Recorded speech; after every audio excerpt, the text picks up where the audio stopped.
Fala pessoal, boa tarde. Eu sou o Sérgio Neda, eu sou Head de Estratégias Digitais para a Latam aqui na Jagafly e quero dar as boas-vindas aí a todos a mais um conteúdo então do Jagafly Insights. Hoje a gente vai falar sobre jornada de compra e para isso a gente vai ter aqui 3 convidados aqui da Jagafly para bater esse papo aqui comigo. A gente vai ter a Thalita, representando a Jagafly, a gente vai ter o Alexandre, representando a TOTVS Curitiba, e o Felipe, representando a Vetex. Então, reunimos aí esses 3 especialistas para daqui a pouquinho bater um papo aí sobre jornada de compra, falar sobre aquisição, relacionamento, retenção, vamos entender exatamente como é que o comportamento do consumidor tem se alterado, né, com tudo isso que a gente tem vivenciado aí nos últimos meses, nos últimos 2 anos, e o que isso tem influenciado aí na nova jornada de compra dos consumidores. Daqui a pouquinho eu volto aí para trazer esses nossos especialistas para bater esse papo aqui com a gente. 5 minutinhos para a galera se reunir e a gente já retoma. Até já.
Olá, pessoal. Então, mais uma vez, sejam muito bem-vindos. Para quem está chegando agora, eu sou o Sérgio Neda, eu sou Head de Estratégias Digitais para a Latam aqui na Jagafly.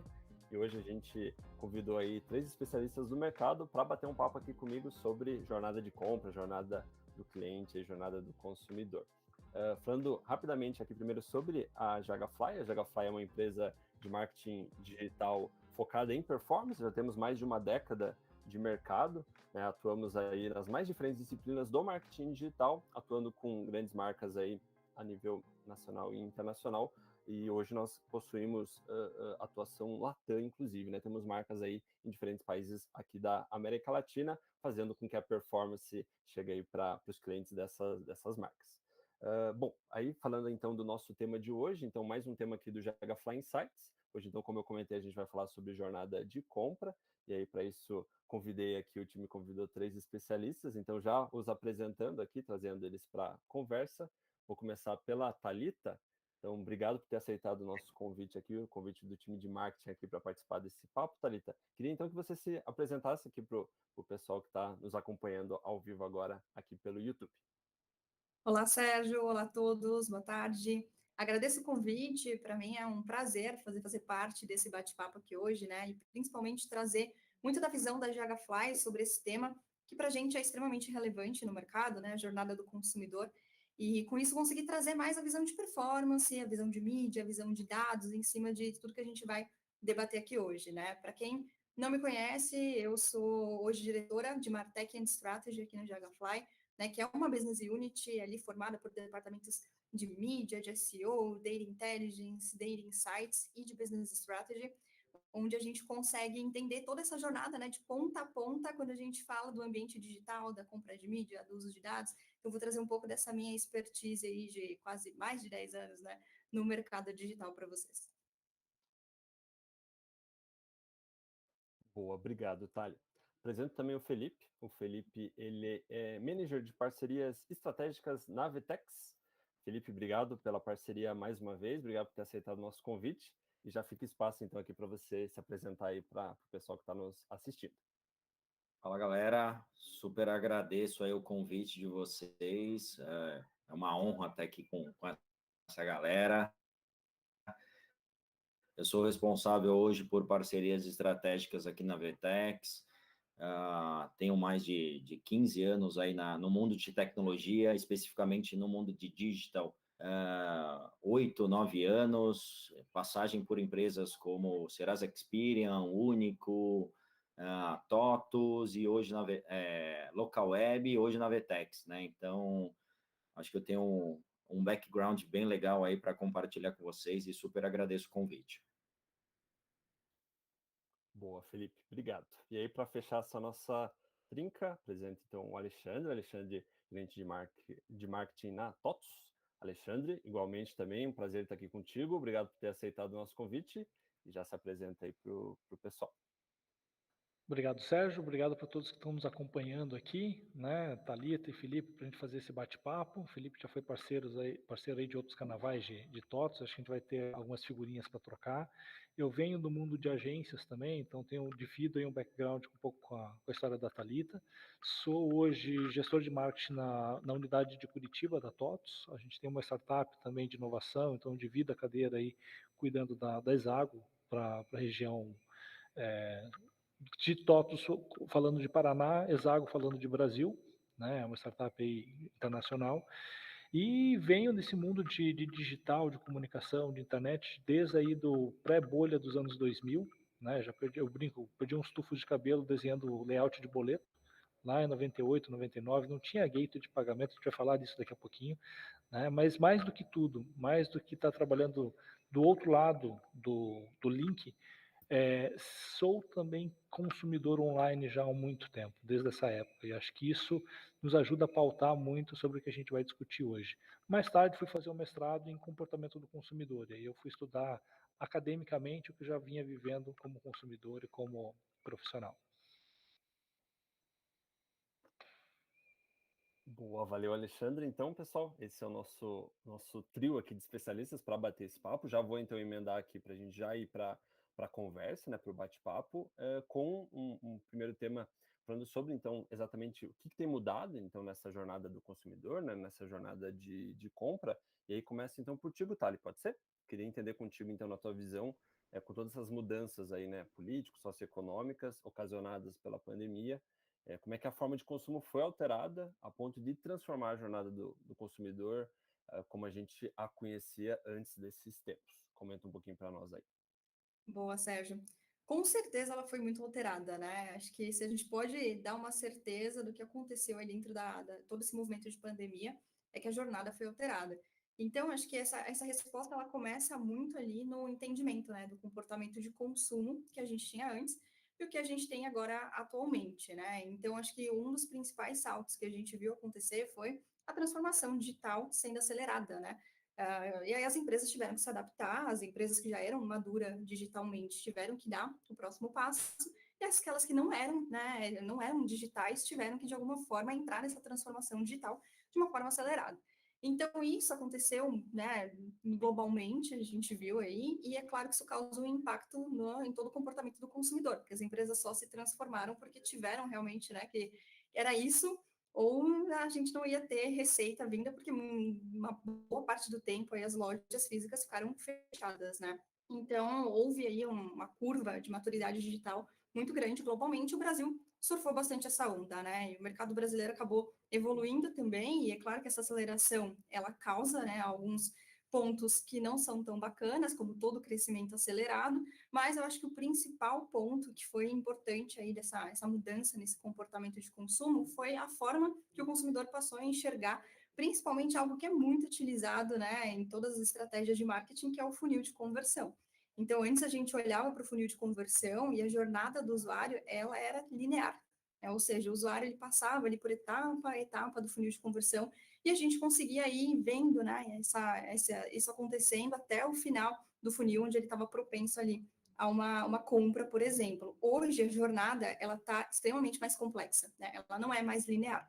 Então, o usuário ele acabou colocando ali alguns outros pontos dentro desse funil, que é super importante para quando a gente realmente cria, né, um planejamento estratégico, que são duas novas etapas, né? Então, a gente tem a etapa de exploração e a etapa de avaliação. Então, um consumidor, a gente é consumidor, a gente sabe, né?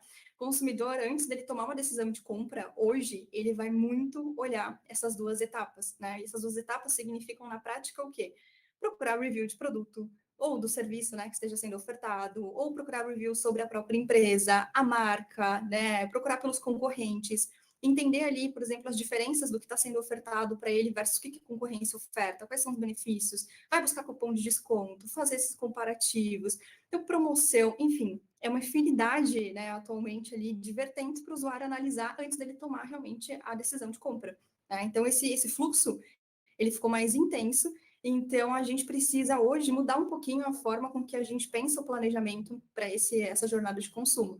Hoje, o real time, ele faz muito mais parte da jornada do desenho do nosso plano estratégico do que fazia anteriormente, né? Esse funil de conversão inteira, que a gente está conversando aqui, ele pode acontecer em alguns minutos, né? Em alguns minutos eu conheço a marca, vejo reviews, tomo minha decisão de compra e já fecho a compra. Ou ele pode acontecer numa jornada de meses. Então, depende do produto, depende do serviço. O mais importante é que a gente consiga fazer essa mensuração real time, porque esse comportamento de consumo hoje, ele está muito mais engajado e muito mais difícil do que ele estava no passado ali. Mas é ótimo porque é aquele salto que as empresas realmente precisam dar. E quem conseguir hoje dar esse salto de uma forma qualitativa, com certeza vai se destacar bastante aí no mercado. É o que a gente vê bastante acontecendo hoje aqui na Jagafly. São planejamentos para que isso possa acontecer, essa transformação, essa maturidade, ela consiga caminhar junto com todos os steps de desenvolvimento que a empresa tem.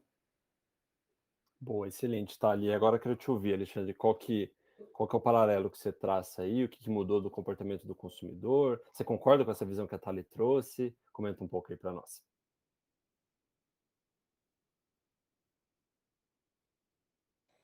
Desculpa. A gente vê essa mudança do comportamento do consumidor constantemente, tá? Isso acontece o tempo todo porque o cenário onde os consumidores estão está mudando, seja por questões econômicas, por pressões políticas, por pressões de tecnologia, né? Então, hoje temos uma tecnologia que não tínhamos há 10, 15, 20 anos atrás. Hoje nós temos um cenário econômico diferente de 5, 10, 15 anos atrás. Então, o cenário, ele, por si só, ele é muito mutante. E nós, como seres atuantes numa sociedade, nós achamos um jeito de melhor tirar um resultado com menos esforço, falando como consumidor. Então, onde eu tenho mais conveniência, onde eu tenho mais praticidade, onde eu tenho uma vantagem econômica de um desconto, de um preço melhor, de uma credibilidade maior, uma forma de pagamento melhor. O que a gente consegue perceber é que, em paralelo à evolução tecnológica, a gente tem um outro paralelo que é não só a adesão e a intimidade da tecnologia, mas a confiança e a credibilidade que o consumidor enxerga nas ferramentas. Eu falei para vocês aqui na abertura, né, que já estava nesse mundo aí pré-bolha dos anos 99, 2000 ali. Isso foi um grande trauma para o mercado, para todo mundo, para investidor, para empresários, para quem estava vendendo, para quem estava comprando. O mercado globalmente se traumatizou. E se a gente olhar para trás, as grandes promessas, elas eram muito viáveis, tanto que são os sucessos de hoje em dia, de marketplace, de streaming e tudo mais. Ou seja, o sonho lá atrás, ele era viável. O que não era viável era no tempo que o mercado esperava que ia acontecer tão rápido. Por isso houve aquela bolha e a coisa estourou. Final dos anos 2000, estou falando aí de 2008, 2009, existia uma ânsia muito grande de querer fazer, de querer participar. O trauma já estava ficando para trás. Eu lembro que eu estava em agência nessa época, que era um misto de quem não sabia o que estava fazendo, sendo vendido por quem não sabia o que estava vendendo, para quem comprava não sabia o que estava comprando. É mais ou menos o que a gente viu, obviamente, num período muito achatado de tempo, agora na pandemia, por uma necessidade, ou seja, mudou o cenário. Eu tenho uma pressão de economia, uma pressão de isolamento social, eu preciso, por necessidade, entender como é que funciona esse funil, Thalita, do tal do digital, como é que eu trago clientes, gero leads, como é que eu faço uma venda online do meu negócio que era presencial. Só que quem estava fazendo, passou a fazer com maior intensidade, estava fazendo bem, tirou um bom proveito. Quem não estava fazendo, teve que fazer a sua curva de aprendizado, que é natural em qualquer negócio, porém de uma maneira muito atropelada. E hoje a gente começa a ver aí, segundo semestre de 2021, empresas que estão fazendo seu segundo, seu terceiro projeto de e-commerce, de campanhas digitais, de posicionamento, porque fez no susto, fez naquela urgência, aprendeu com os tropeços, o que faz parte de uma exploração de inovação, e hoje no seu segundo, terceiro projeto acelerado, está conseguindo trazer performance diferente. Por quê? Porque foi entendendo como essa mudança impacta na minha operação como lojista, na minha operação como comunicador e na minha operação como consumidor. Boa, excelente. E Felipe, você aí na cadeira da VTEX, né? O que você tem observado aí das marcas? Aceleraram, não? O que você viu aí de movimentação do mercado? Legal. Antes de falar disso, eu vou fazer um link aqui do que a Thalita falou e do que o Conte falou, que eu acho que vale um livro aí para a galera, chama Homo Sapiens, Uma Breve História da Humanidade, né? É um negócio muito engraçado, porque a evolução, ela condiz com a realidade, né? A gente tende a não ser apto a acreditar nas coisas que aconteceram no passado para frente, mas, cara, é um livro muito legal para se ler, porque ele fala muito, sinceramente, para mim, de consumidor, ali na entrelinha, é muito de consumo, e é o que está acontecendo hoje. Você me perguntou, o Sérgio, das marcas, cara, a gente divide aqui em alguns tiers, né? Por exemplo, vou te dar tier 1, tier 2, tier 3, tier 4, e aí são clientes diferentes por tamanhos de clientes, né? E cada um tem a sua visão de realidade e estratégia de mercado, né? Então, você pega clientes menores que já tinham um mindset muito focado a digital, então já começaram no mercado digital. Você pega clientes novos que começaram no físico, puta, aí aconteceu a pandemia e, cara, vou para o digital, não vou, o que eu faço, né? Então, tem esse cliente também.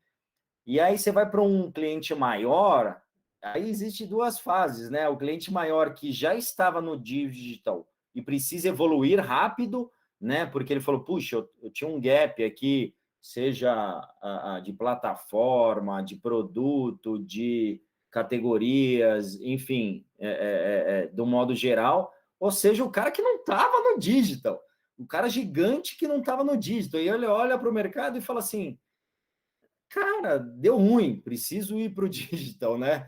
E que passa a atropelar um pouco os processos. Então, é muito legal esse tipo de pergunta, porque existem várias categorias de clientes, e aqui a gente pode colocar subsegmentos e whatever, mas é muito interessante acompanhar essa evolução, né? Porque, querendo ou não, eu citei aqui livro, vale muito a pena ler quem não o leu ainda, porque é a evolução realmente das pessoas. E nós estamos passando, cara, eu fico muito feliz de viver esta fase que estamos vivendo, aqui só parafraseando a parte tecnológica, estou falando, tá, gente? Então, assim, eu fico muito feliz porque é uma evolução absurda, gente. Isso não aconteceria no digital nos próximos 10 anos, o que a gente fez em 2 anos. Não aconteceria. É fato, se não existisse, infelizmente, a pandemia, cara, o digital não teria evoluído tão rápido assim.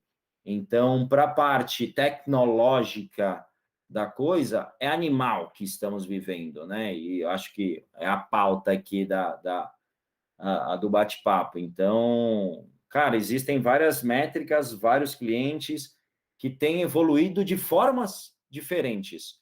Porém, Sérgio, todos estão pensando na evolução. Isso é animal que a gente está vivendo aqui na Vetex.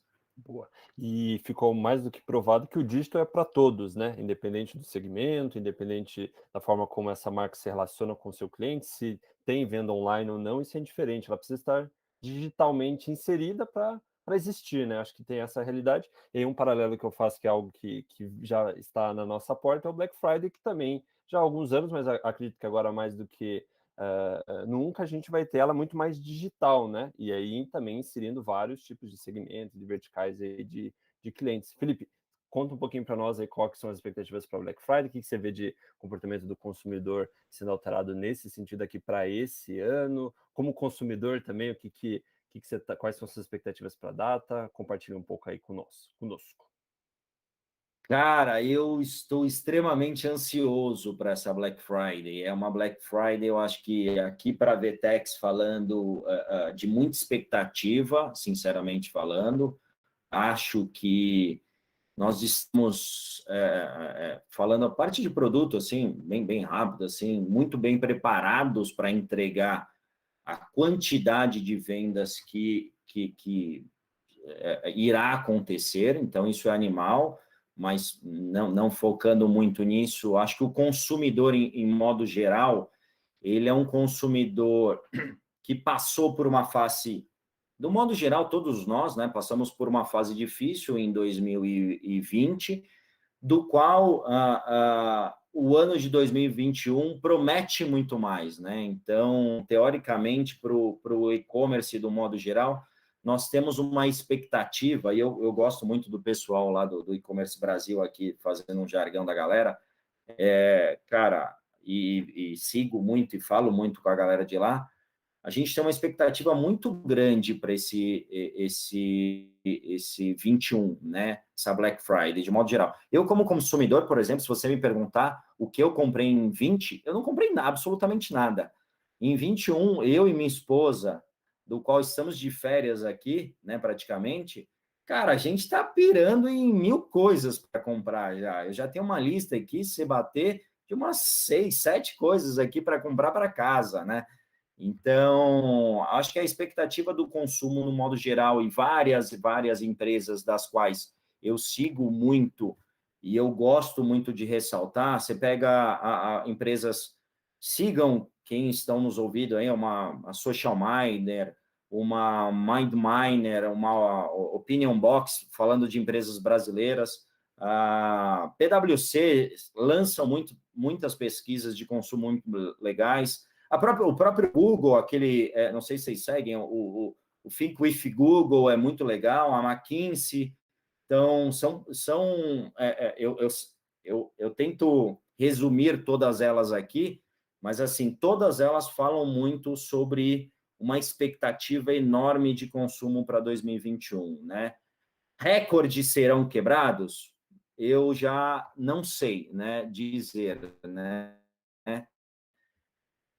Mas eu acho que a gente chegará muito próximo de recordes pré-pandemia, tá? Então, assim, isso Felipe falando, tá? Não Vetex, mas em si Felipe falando.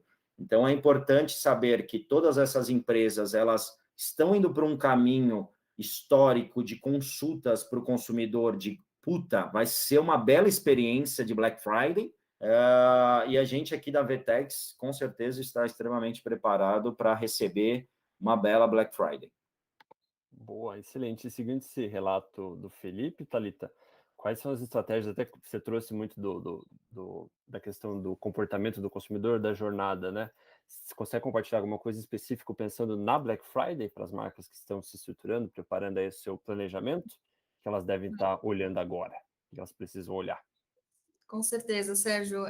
A gente está aí há um mês e meio, né, para Black Friday. Então, as marcas que ainda não se planejaram, que ainda não têm um planejamento estratégico, é preciso correr, né? Acho que esse é o principal ponto aí, porque é uma data muito expressiva, né? Como o Pervelli falou ali, a gente acredita que vai ser uma Black Friday realmente memorável. Não sabemos se vai ter quebras de recordes, né? Mas com certeza vai ser muito forte. Então, para que a gente consiga, né, pegando o link aqui do nosso bate-papo hoje, que é a jornada do consumidor, e conseguir encaixar esse tema da Black Friday, a gente precisa falar de plano estratégico.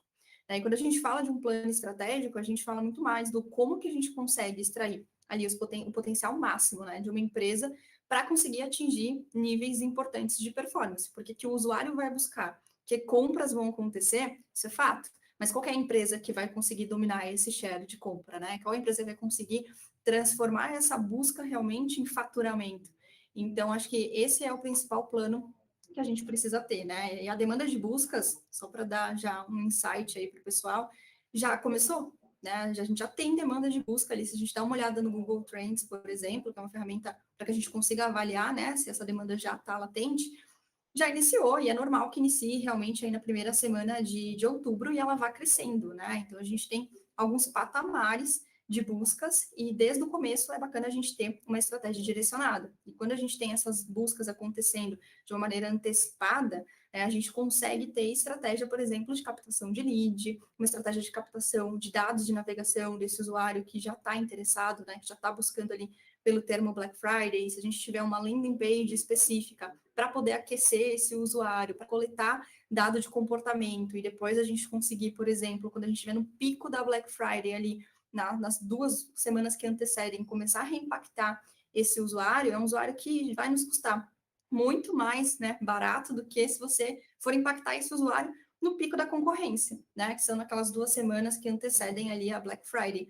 Então, é preciso pensar num planejamento por etapas, né, e esse planejamento precisa começar agora, já na captação desses usuários, porque as buscas começaram a acontecer, né.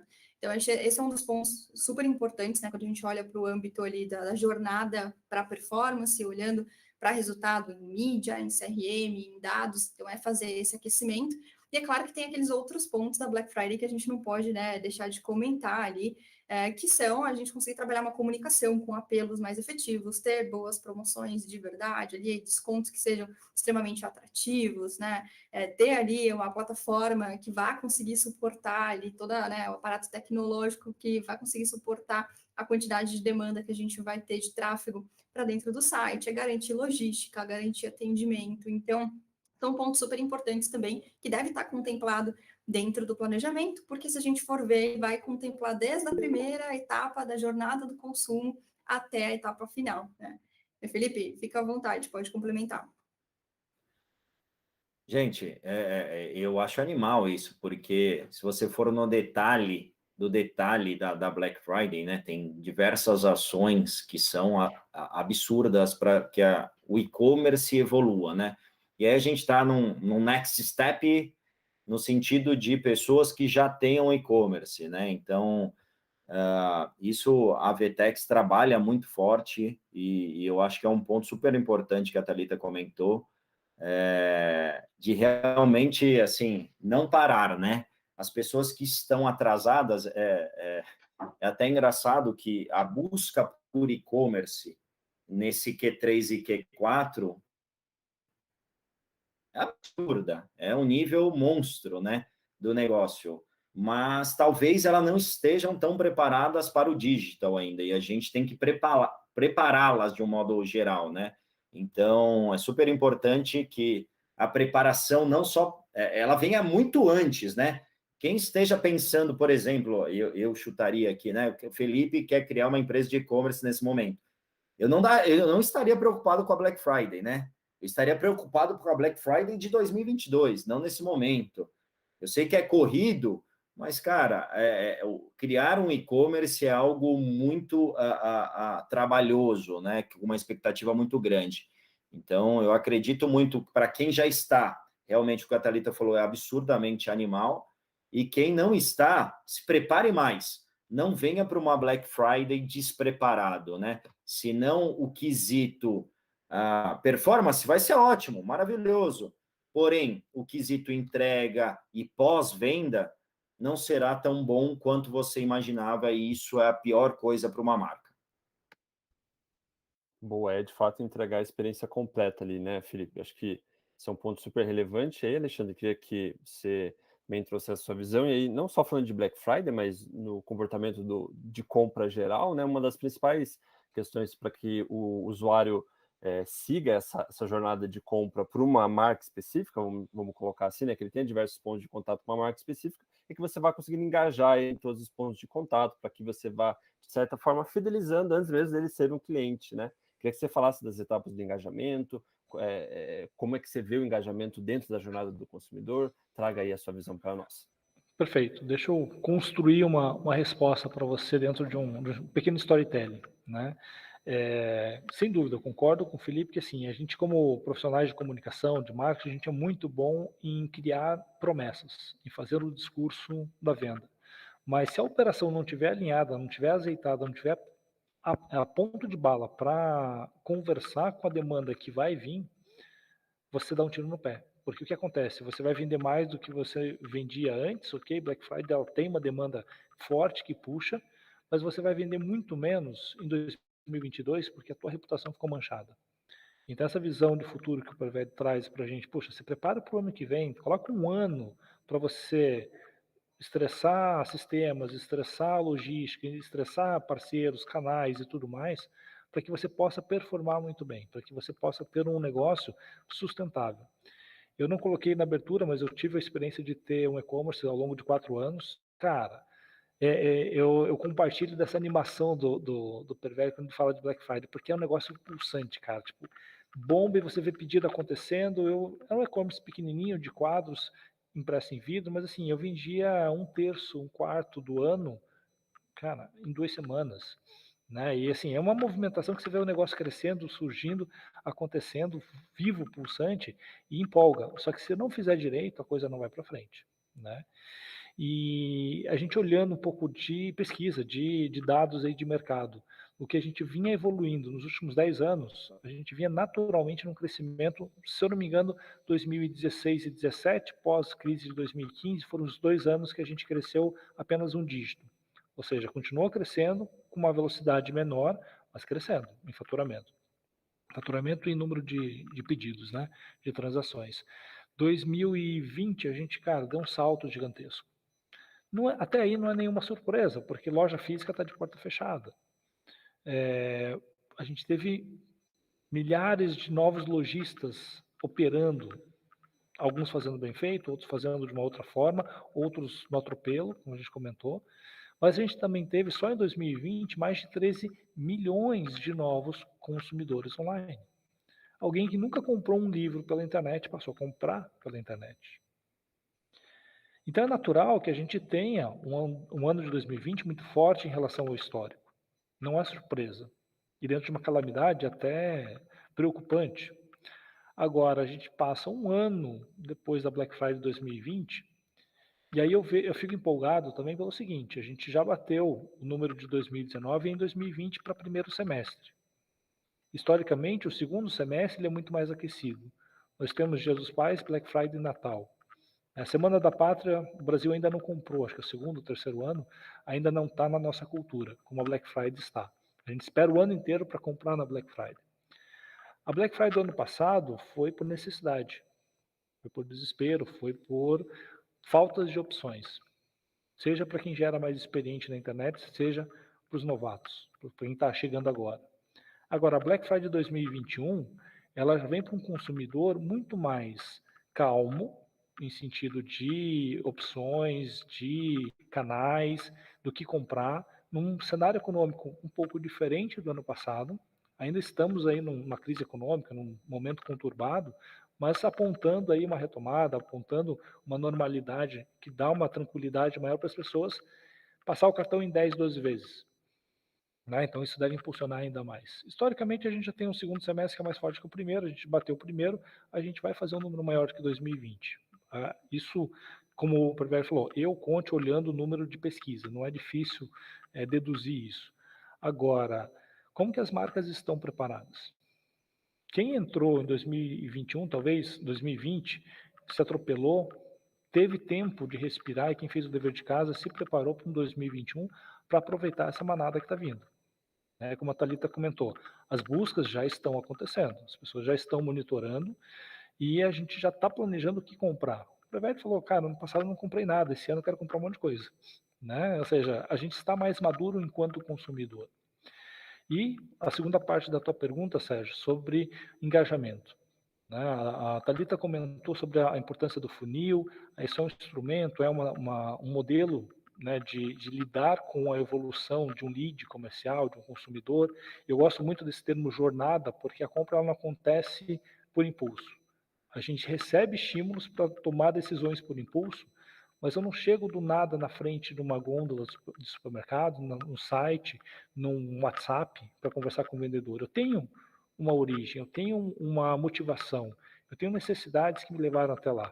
Às vezes são um pouco mais difíceis de medir, mas esse caminho ele é percorrido e ele não acaba no momento da compra. Por isso a preocupação do Pervelli sobre o pós-venda é muito importante. Eu que sou de marketing, eu costumo dizer, eu sou meio Mr. M, eu estrago a brincadeira. A cada 10 anos, mais ou menos, a gente faz uma repaginada, como a gente faz na identidade visual, a gente faz isso nos termos de mercado. Então, a gente traz termos novos para conceitos antigos e a gente dá uma repaginada. O que a gente chama de inbound marketing hoje, que é uma excelente ferramenta, nada mais é do que o velho, tradicional, clássico processo de 5 etapas de decisão de compra. Onde antes de sair loucamente na internet ou no shopping para comprar alguma coisa, eu tenho um problema. Uma vez que eu descobri o meu problema, eu vou buscar informações não sobre produtos, mas como resolver o meu problema.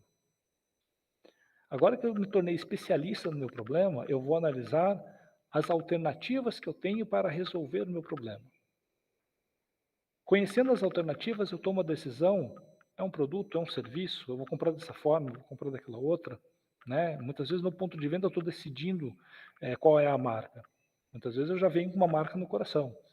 Mas aí eu tomo a decisão de compra num comparativo muito mais técnico e econômico. Prazo de entrega, condição de pagamento, formas de pagamento. Cara, qual é a entrega desse produto? A entrega desse aqui é um pouco maior do que esse, que está mais barato. Eu faço aquele comparativo. Só que não acaba aí. Eu penso como eu vou utilizar esse produto depois. Como que eu vou descartar esse produto? É um produto que eu vou jogar fora? É um produto que eu vou vender? Ele vai ter um valor econômico? Gosto muito de dar o exemplo do Gol amarelo. Cara, tem uns amarelo Ferrari agora lindo, né? Só que se eu não achar um outro maluco que gosta de amarelo como eu gosto, não tem valor econômico. Contábil, depois de 5 anos, o carro deixa de existir. Agora, eu vou ter que demorar, eu vou demorar muito tempo para vender esse carro, para encontrar alguém que goste desse carro amarelo, ou eu vou vender ele um preço muito abaixo do mercado. Então, são questões de pós-venda que eu considero na hora de comprar o produto na decisão de compra. Obviamente que em relações de compra de alguns produtos isso é mais consciente, em alguns momentos é menos consciente. Agora, a última fase da tua pergunta, Como as marcas devem agir para gerar esse engajamento? A gente fala muito hoje sobre satisfação, a gente tem aí uma teoria que não é nova, já tem aí alguns anos, do NPS, que é uma forma simples, ou melhor, simplificada de medir a satisfação, que a satisfação é uma etapa que leva à fidelização. que também é uma jornada. Eu não tenho satisfação se eu não tenho produto de qualidade, se eu não tenho um serviço bem prestado. Atingiu a minha expectativa, cumpriu com a funcionalidade especificada, identifiquei qualidade. Se a qualidade é boa, eu fiquei satisfeito. Ao longo do tempo, eu continuo satisfeito, eu gero uma sensação de confiança. O que acontece? Pervelli, quero comprar de você de novo.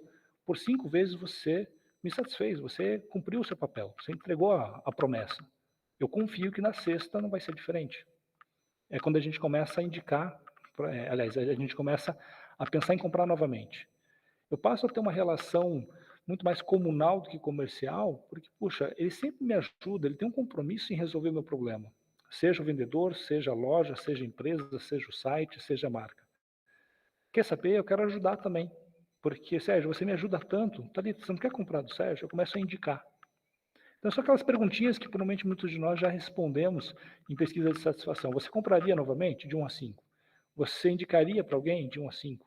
E o NPS ele vem para traduzir isso numa única pergunta. O quanto você indicaria isso para alguém?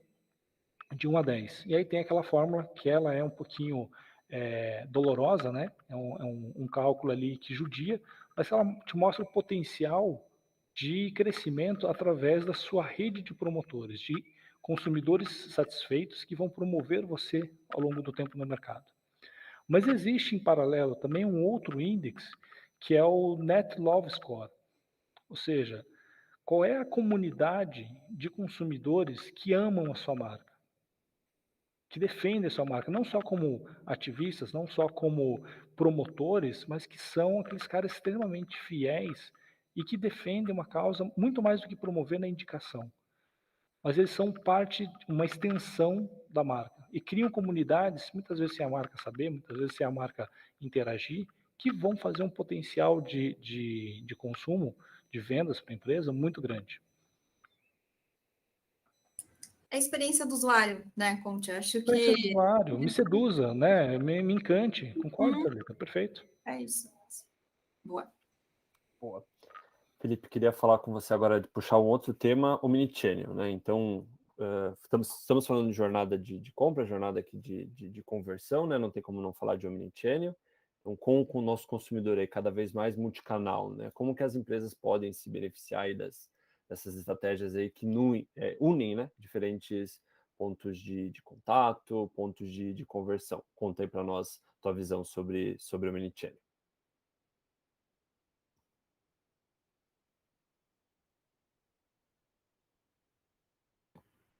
O Omnichannel é algo que eu sou muito fissurado, né? Então, não sei quem teve a possibilidade de participar de uma NRF.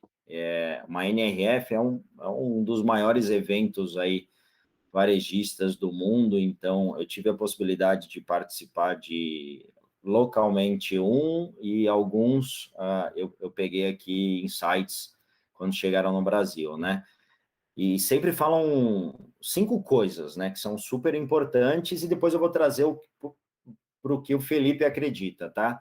Eles sempre falam de 5 coisas, Analytics, então, tudo baseado em dados, então toda a sua operação, e eu aqui falando de Omnichannel, tá? Assim, toda a sua operação baseada em dados, isso é extremamente importante, depois eu vou falar mais sobre. Jornada e experiência, aí alguns de vocês já comentaram, que é o storytelling do cliente, isso é super importante vivenciar. Então, não basta só você ter multicanalidade, né? Poxa, eu vendo por WhatsApp, eu vendo por Instagram, Facebook, Twitter, tudo, sendo que ele não tem um storytelling muito bem definido, né? Automatização, quando eu falo de automatização, é você que vai responder todas essas perguntas, você que vai fazer todas essas interações, alguém ali vai ficar por trás de tudo isso. O quarto lugar é físico e digital, né? Poxa, você vai ter a loja física e o digital para suportar tudo isso. E ali sempre, o quinto, que é o mais engraçado, que eu via muito na NRF, é novas ideias. Olha que engraçado, porque assim, eu tenho 4 coisas que, teoricamente, eu consigo visualizar, e a quinta é novas. Então, assim, sempre abra a sua mente para novas coisas, né? Então, o quinto, puta, eu participei de algumas palestras e eu ficava assim, mas, cara, o que é o quinto? Não estou entendendo. Você está falando, o que é o quinto? Ah, é novas. É novas o quê? Eu não estou entendendo. É abra a sua mente para novos, seja uma nova tecnologia, seja um novo modo de apresentar para o cliente, seja um novo modo de se portar para o cliente. Então, assim, a multicanalidade, omnichannel, puxa, existe tantos outros nomes, né? A gente falava muito assim, a evolução, né? Se você pega a evolução, é uma evolução, eu não vou comentar aqui, senão é da trela para muito assunto, a gente tem que estar com o espaço curto aqui, mas assim, existe esses pontos para a gente prestar atenção na nossa operação. Abram a mente para várias coisas, né, das quais elas estão super importantes. Então, se o cliente, que é o ponto mais importante da nossa conexão, quer ser atendido por WhatsApp, o atenda por WhatsApp. Se ele quer ser atendido por Instagram, Twitter, Facebook, whatever, o que se criar aí pro. Então, essa era a quinta, né? O que for ser criado aí para frente, cara, preste atenção, né? Que a gente precisará atendê-lo, né? E quem não o atender provavelmente não sustentará a operação por grande tempo, né? Então, esse é um viés muito importante. Boa, Felipe. Thali, quero ouvir de você agora um pouquinho também sobre o tema. Para mim, se você é uma empresa, né, que tem mais de um canal de vendas, não tem como não ser um omnichannel, né? Tem que ser. E acho que, inclusive, se você for só digital, né, o usuário é multicanal. Então, quando a gente fala, né, de um planejamento digital, por exemplo, não tem planejamento digital que se sustente ali a longo prazo se não for um planejamento integrado on-to-off ou off-to-on. A gente precisa estar sempre fazendo essa conexão, e essa conexão, ela só vai ser feita ali através do uso de dados. Se a gente tiver todas as ferramentas integradas, né, igual o Pervelli comentou ali, é preciso ter as tecnologias integradas nos dois ambientes, para que a gente consiga captar esses dados e utilizar eles da melhor forma possível, né? E um exemplo muito clássico que a gente vê acontecendo de empresas que tentam ser, né, de alguma forma, omnichannel nas estratégias digitais e acabam não tendo sucesso, é um exemplo do usuário que está buscando ali um produto da empresa dele, um produto X, vamos lá, celular, por exemplo, e está buscando, por exemplo, um termo perto de mim, né? Eu vou levar esse usuário para o meu e-commerce hoje ou para o meu aplicativo? Não necessariamente, né? Eu vou levar esse usuário a partir do momento que eu conheço, eu sei quem é esse usuário, eu sei que ele está buscando algo próximo, então ele quer para agora. Se o meu e-commerce entregar em 3 horas para ele, e isso vai suprir uma necessidade ali para a região que ele buscou, tudo bem, não tem problema. Mas a partir do momento que eu tenho uma loja física, eu posso levar esse cara para a loja física mais próxima ali da região que ele está buscando. Então, essa mentalidade, né, é pensar omnichannel nas estratégias como um todo. Então, esse é um dos pilares mais importantes ali para a construção quando a gente fala de estratégia digital. Né? Pensar no usuário, colocar na metodologia user first, para a gente ter realmente o usuário como centro da estratégia, porque senão a gente não vai conseguir fazer a roda girar dessa forma, né? E aí tem um outro ponto que é super importante dentro disso também, que é o tipo de estratégia. As estratégias podem ser integradas. Quando eu faço, por exemplo, um boom na televisão ali, faço, né, um offline bem forte, isso vai reverberar em demanda, né? Demanda para dentro do digital. E como que eu aproveito essa demanda? Ou então, como que eu uso o online para poder potencializar a cobertura do meu plano offline ou a frequência de impacto do meu plano offline? E a gente consegue ter uma métrica única de visualização. Né? Então, o Omnichannel, ele não é só da porta para dentro, né? É da porta para fora também. Então, a gente tem que pensar nos dois caminhos. E acho que esse é um dos grandes change the gamers da indústria, é colocar tudo isso em prática de maneira realmente efetiva e integrada. Antes de ser omnichannel para os seus clientes, tem que ser o omnichannel dentro da sua companhia, da sua empresa, né? No modo de pensar. Alexandre, quer contribuir com essa visão? Eu acho que assim, não requer grande orçamento nem tecnologia aeroespacial para você conhecer o comportamento do seu consumidor. Né? Obviamente, com tecnologia e com orçamento maior, você conhece muito mais, uma riqueza de dados muito mais profunda. Mas às vezes é o que o Pervelli falou, pergunta para o cidadão. Amigo, onde você quer receber o contato? Você quer um telefonema? Eu ligo para você. Você quer receber por e-mail? Você quer receber uma carta? Você quer receber WhatsApp? Você quer uma mensagem de áudio no comunicador? O que que você quer? Você quer conversar comigo no Twitter? Você quer conversar comigo na rede social? Pergunta. Custa muito barato perguntar. É um custo operacional baixo. E a riqueza de informação, e principalmente a percepção de qualidade, de excelência do consumidor, é ótima. Por quê? Porque, puxa, a empresa está preocupada em me atender bem no canal onde eu melhor me sinto bem. Isso varia de geração para geração, de perfil para perfil, para mercado, né? Agora, você conhecer muito bem as preferências do seu consumidor, conhecer como ele se comporta, como ele toma decisão, faz total sentido para você escolher o mix de comunicação para você fazer a sua campanha. Como a Thalita bem falou, de dentro para fora também, para fazer esse pool e trazer uma demanda mais assertiva. Puxa, eu vou sincronizar o meu anúncio no Google com a campanha de TV que vai ser massiva e eu estou sincronizando 40 influenciadores no Twitter para soltar isso sincronizado, porque o meu público ou meus diferentes públicos estão nessas mídias nesse momento. Senão eu vou fazer um grande barulho, vai ser bonito, vai ser legal, mas não vai converter, não vai trazer resultado, porque não conversou, não atingiu o público da melhor maneira. Você até atingiu, mas não de uma maneira convincente. Então, conhecer e pesquisar, e a maneira mais simples de pesquisar é perguntar. Você está satisfeito nesse canal? Você gostaria de ter um outro canal? Se eu puder complementar, tem um cara aí conhecido, chama Steve Jobs, e teve uma entrevista que ele fez uma vez para o Time, e ele eu acho que resume grande parte do que a gente está falando aqui, né? Cara, preste atenção no detalhe. A jornalista ela ficou muito impressionada por ele não querer falar do Bit Byte. Eu disse, não, eu não entro nesse nível. Eu presto atenção no detalhe, né? Então, se você consegue sair um pouco do viés da operação e prestar atenção no detalhe, o que é o detalhe? É o que o seu consumidor quer. É simples, né? A gente fica, às vezes, pensando no teórico de tudo, mas, cara, onde o consumidor está? O que ele quer? O que ele precisa? De um modo geral, a gente consegue encontrar solução para ele, né? Então, às vezes é muito mais simples do que a teoria, a escrita por fulano ou ciclano, e a gente está aqui na nossa cara, e é muito mais simples. Sérgio, só para finalizar o assunto de omnicanalidade, né? A Dominus tem um projeto muito fantástico. Não sei o que vocês já conheceram, mas procurem no Google, joguem lá Dominus Anywhere. O site deles por si só já é rico, porque cada faixa tem um videozinho para cada canal explicando, demonstrando as diferentes formas de atendimento. E, gente, é uma pizzaria. Tudo bem, é a pizzaria que mais investe em tecnologia do que muita empresa de tecnologia. Mas é para comprar pizza. Você pode comprar pizza com um app que você não digita nada. Você aperta uma vez o botão no celular. Você dá um comando de voz para Siri. Você compra pelo site, você compra pelo relógio.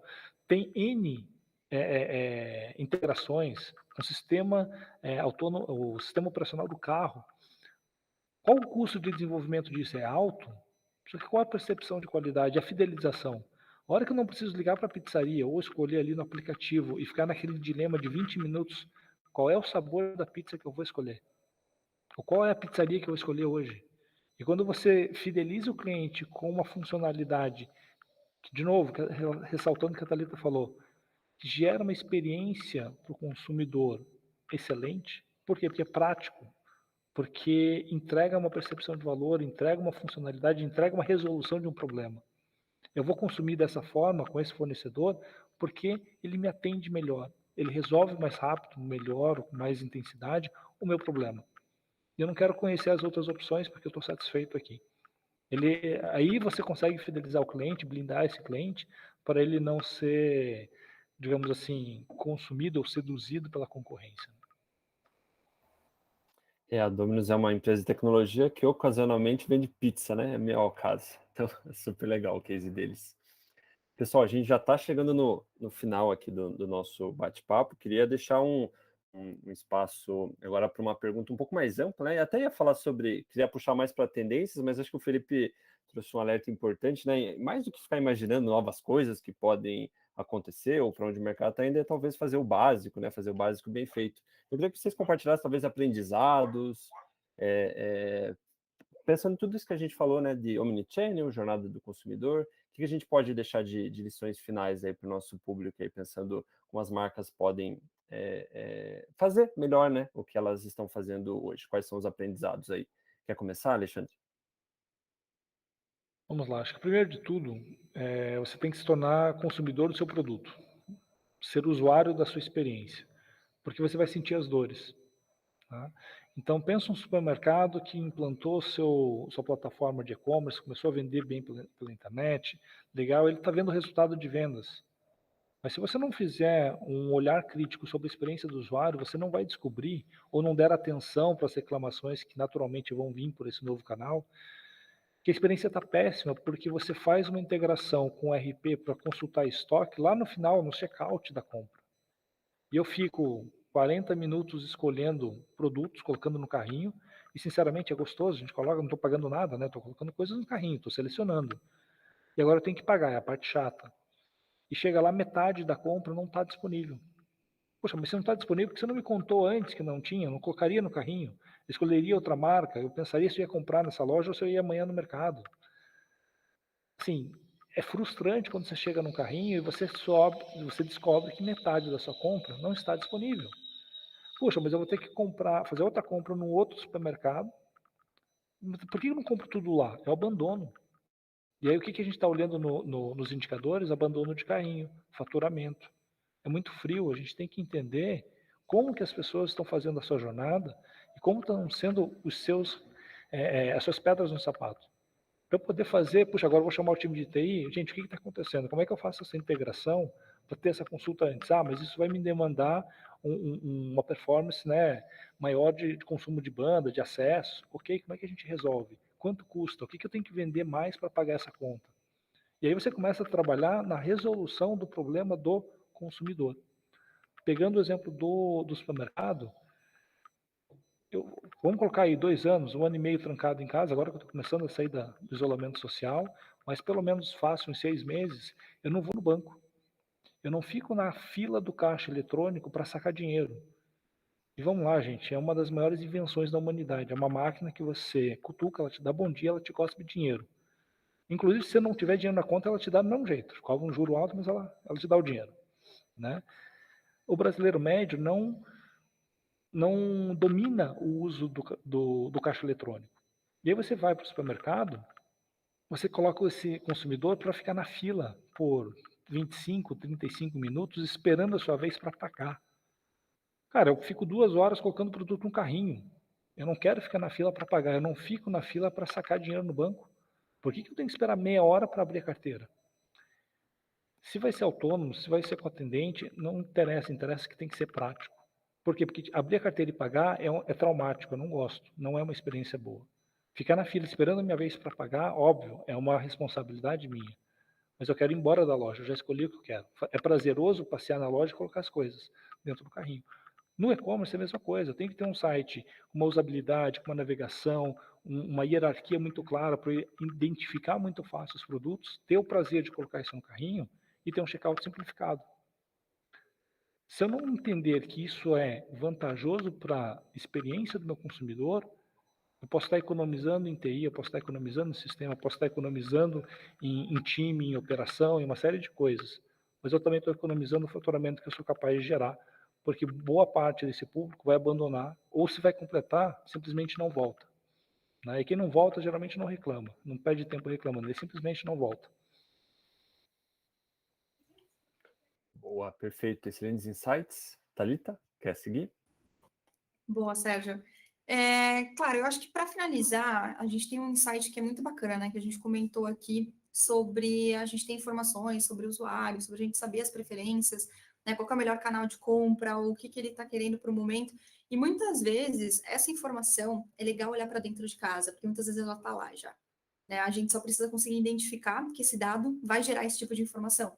Então, olhar bem de perto para um mapeamento de dados, para a gente conseguir fazer essa coleta de uma forma assertiva, analisar esses dados e depois tornar esses dados acionáveis, isso pode ser bem interessante também. É claro que perguntar, né, para o usuário, igual a gente colocou aqui, não custa, mas dentro de casa, às vezes, a gente tem a resposta já. É preciso só conseguir entender onde estão esses dados dentro da empresa, clusterizar esses dados, né, tornar eles dentro ali de um único olhar, de um único recipiente, para que a gente possa tomar as decisões em cima dele. E também entender que a gente falou de Black Friday, né, que é um tema que já está latente, a gente já falou bastante sobre ele. Mas Black Friday nada mais é do que a gente conseguir entender esse comportamento, entender todos os pontos de contato que o cliente já fez com a gente, seja no ambiente físico, seja no ambiente online, que tipo de produto ele vai estar mais propenso a comprar, o que tipo de produto ele já compra com a gente.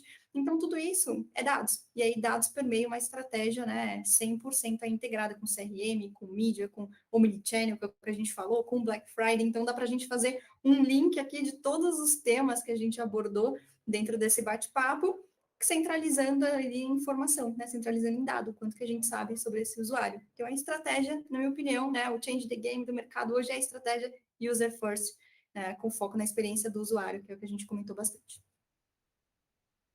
Boa, excelente, Thali. Felipe, tá contigo a bola aí para fechar esse nosso papo aqui. Eu vou continuar, gente, para finalizar, com essa entrevista do Steve Jobs, que eu acho que é uma entrevista animal. Quem não a tem, eu sugiro lê-la. Quem gosta ou não gosta, né? Tem gente que ama e não ama, mas vale a leitura. Ele estava conversando com a repórter do Time, e aí a repórter pergunta sobre o contexto, né, de, poxa, mas como você quer um celular com um botão só? Gente, isso há muitos anos atrás. Como você quer um celular com um botão só? E ele falou assim, na época, os meus engenheiros responderam que, pô, você tá louco, não tem como eu desligar e ligar, eu clicar na internet e desclicar, não tem como eu acessar um arquivo, não tem como acessar um aplicativo, não tem como fazer nada com um botão só. Aí a resposta dele foi assim, gente, é um botão só. Resolvam o problema. O que eu quero dizer aqui é assim, gente, qual é o nosso botão, né? Qual é a nossa solução, em resumo, né? Então, assim, ele tinha um viés e um mindset extremamente simplista, que era o botão, né? Aqui contextualizando e pensando na mente dele, era assim, cara, é só um botão, vamos resolver o problema. E dali em diante foi se criado o touchscreen, whatever, e outras tecnologias. Então, assim, qual que é o nosso botão? Qual que é o botão da nossa operação? Não de comparação à Apple, gente, mas assim, qual que é o botão simplista da nossa operação? O cliente quer X, o cliente quer Y. Como que a gente consegue entregar isso aqui de um modo simples, factível e que tenha sucesso no final?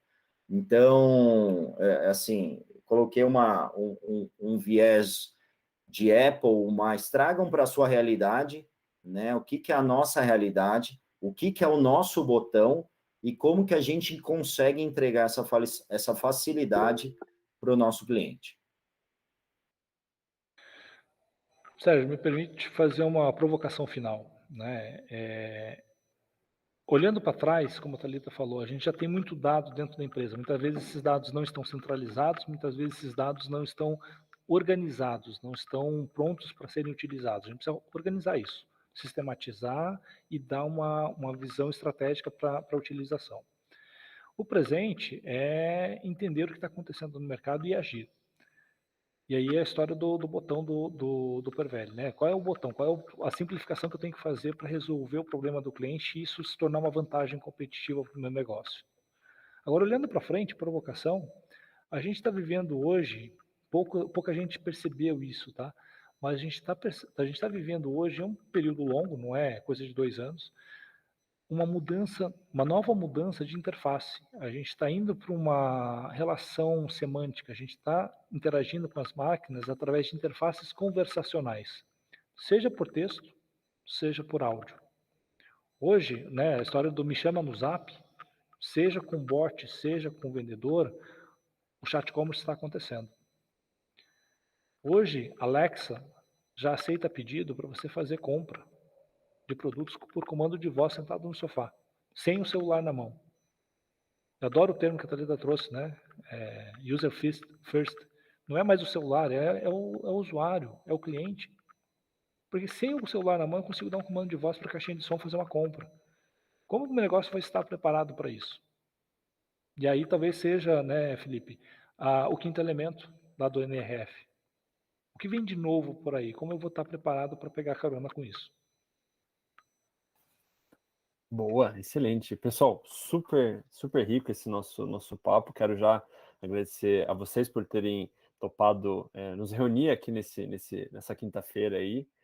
Agradecer também a todos que nos acompanharam e deixar o espaço, então, para os agradecimentos finais, né? Alexandre, quer puxar aí, já que você estava com a palavra? Pode finalizar aí a tua participação, por favor. Olá. Pessoal, obrigado pela presença, obrigado por ficar até o final. Agradeço a você, Sérgio, a Thalita, ao PVL por esse bate-papo muito rico, né? Agradeço o convite de poder aqui trocar experiências e fazer essas provocações, né? Me coloco sempre como agente de transformação digital, ou seja, eu provoco aquele pensar fora da caixa, né? E às vezes assim, é buscar o novo, cara, o que é o novo? Não faço ideia, eu sei que ele vai existir. Porque se eu olhar para trás, de tempos em tempos, o mercado ele se reconfigura. Eu posso ser levado, e a pandemia mostrou isso para a gente de uma forma muito evidente, né? Eu posso ser levado por isso, ou eu posso estar na condução, eu posso assumir o discurso, eu posso assumir o volante, o drive disso e pilotar a mudança. Posso fazer isso dentro de casa, dentro da empresa, posso fazer isso no mercado, posso me tornar uma referência. É mais doloroso, né? Custa mais, dá um trabalho enorme ser o pioneiro em alguma coisa? Sem dúvida. É muito mais fácil copiar, muito mais rápido copiar? Não tenha dúvida. Agora, quem sai na frente tem vantagem competitiva. Quem vai atrás tem vantagem econômica. E vantagem competitiva é aí digamos, um grande ativo na briga do dia a dia do mercado.